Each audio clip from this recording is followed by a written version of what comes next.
Hello, welcome to All Things Odd. My name is Dr. Hannah Galloway, and today we have a new guest with us. This is Kate Donegan. She is our new fourth year extern student. So she's going to be with us for the next year. And so we're going to kind of interview her and talk all about her. But first, I'm going to tell you about YouTube. So Dr. Phillips is pulling this up for us. This is our YouTube channel. You can follow us and then subscribe so that you know that when we have new episodes.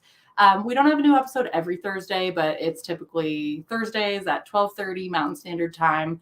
And then if you want to send an episode to somebody that doesn't have social media, this is kind of the easier way to send it out.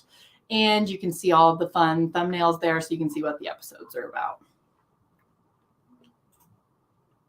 So without further ado, we'll get started. So Mary Kate, tell us about you. All righty. My name is Mary Kate. I am finishing up my doctoral degree at the University of Kansas for audiology.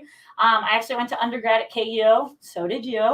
Yes, we have the KU connection. And then I just decided to stick around for grad school. And so final year, the countdown is on. Just moved to Fort Collins about a week ago. I guess it's been like 3 weeks now. Yeah. So time flies. It really does. It's just, I brought me and my cat out here. We moved across the country. I'm originally from the suburbs of Chicago. And so, yeah, quite a long way from home, but nice. I'm enjoying Colorado so far. Good. So tell us how you ended up here specifically. Like, what was the process finding a fourth year placement? Because you kind of had an interesting road. I did, yes.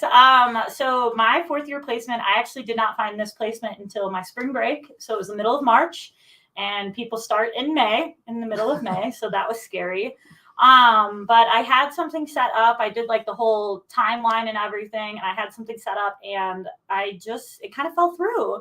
And so it wasn't looking optimistic. And I was like, I think I might try to find somewhere else. And so I think one of your reps from the manufacturer connected us.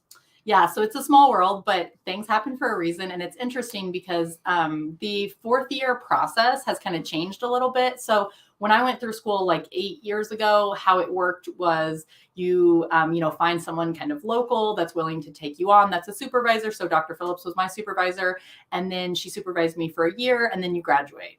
And it's like who the university has local connections with and that kind of thing. Now it's been opened up nationwide. And so it's kind of more like medical residence where you match with an externship site. And so Dr. Phillips and I had posted, we got like 55 applications. We like combed through all of them, interviewed 5 people, and then didn't end up with anybody because the people that we had interviewed ended up at other sites. So it was kind of a perfect storm, but we ended up with Mary Kate, and it's been a good match so far. So she moved here from Kansas, so she's going to be here for the next year.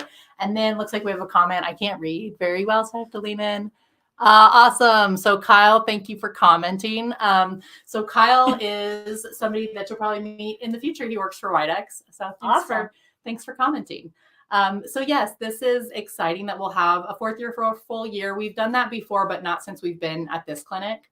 And actually, if you stop by our clinic in the next few weeks, we have 2 students right now. We have Mary Kate and then Hailey, who has been on the show before. She's going to graduate in August. So Hailey's graduating. Mary Kate will be here for the next year, and then she'll graduate the following May.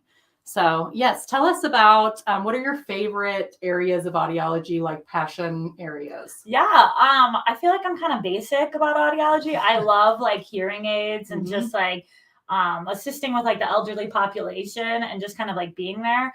I really like technology, so I'm never the person that's like annoyed about Bluetooth or whatnot. So I like just knowing that when the people come in and like they have this issue, and to them it's like stopping them from hearing, stopping them from like going about their lives. And then that's something that I can fix for them in the office and just send them on their way. Yeah, it kind of makes you feel magic, especially when it's like a wax guard or just a receiver and you're like, ta-da, now you can hear again. Or if it's like a really like small issue, but they're like, this is the biggest thing that's happened to me. I'm like, I got you. Don't you worry. Yes.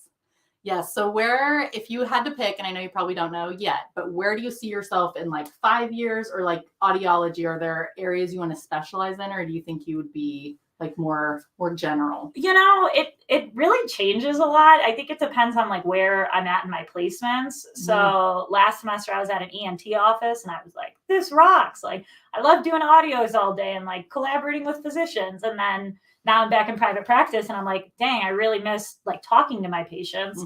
Because at ENT, they're like, stop talking so much, you got to hurry up. So, and that was always my thing. Like I talk a lot. And so I like to be able to communicate with the patients, but then I was in the schools one semester and I absolutely loved that. Really? So I think if that opportunity ever came up, I'd try to go for that. So I don't know. I'm all across the board. You could be anywhere. Yeah. All right. Well, that's what's nice about audiology too, is that you can, I mean, not that I've experienced burnout by any means, but like there's so many different facets of audiology that you can do. So I think that's kind of cool. And for myself, like as the longer I've been out of school, the more I've kind of like evolved into different parts of audiology that at first I was like more apprehensive about. So. Yeah. Yes. Let's see. What other questions do I have for you? Tell us like your personal interests, hobbies. What do you do outside of audiology? Yeah. So I really like to read and I really like to go to the movies. I have an AMC membership, so I'm there a lot. All right. I don't really do much because I haven't had the opportunity to do so. Like, I've just been buckled down with grad school. So just a lot of reading, movies, TV. Yep. When I graduated, it was like books for fun. That's new. I'm excited. Like everyone's like, oh, you're going to have to be working 40 hours. But I was like, that's all I have. I don't have homework afterwards. I don't have to do any readings for class. So it's nice. Yeah, you're on a different kind of timeline. And now you have a new city to explore. Which is kind of fun. Like I go home at like 5:00 and I'm free the whole day. So can't beat it. Try all the new restaurants. Yeah, seriously. Okay, well, we wanted to get Mary Kate on today just to kind of introduce her and say hi. But she's going to be here for the next year. So if you come in, you can come say hi to her. She can help you with your Bluetooth issues or whatever. Now that we do have a student all the time, we can handle more walk-in patients, which is nice. So when people come in and need a repair, like that's something that we can do right away because there's a provider available because we're running 2 schedules and we have 3 people. So anyway, we just wanted to get Mary Kate on here. If you have any questions for us or her, how does the 4th year work? If you want to take her out to dinner, whatever, you just leave us in the comments here. And otherwise, you'll see her when you come in. Can't wait to meet you guys. So thanks for joining us today. We will be back hopefully next week. So Thursday, 12:30 Mountain Standard Time for All Things Odd. Thank you.